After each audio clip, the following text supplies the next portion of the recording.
Hi! In front of me is VIVO X90 Pro, and today I would like to show you how you can add audio or video files to text message on this device.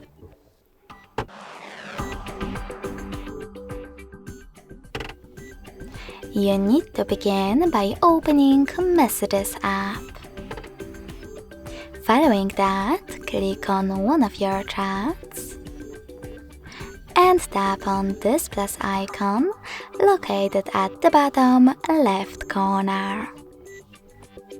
Then click on Files. Now you can select one of those right away, click on one of your apps, or select Audio and Videos filter at the top.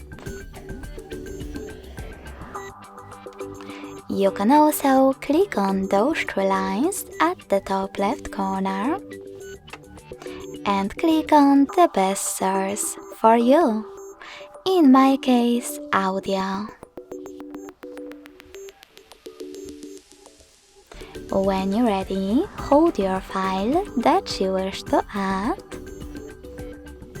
click on Select at the top right corner and wait.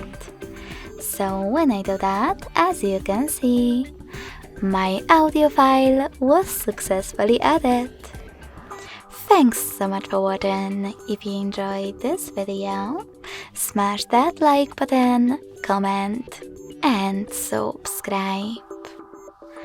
Bye!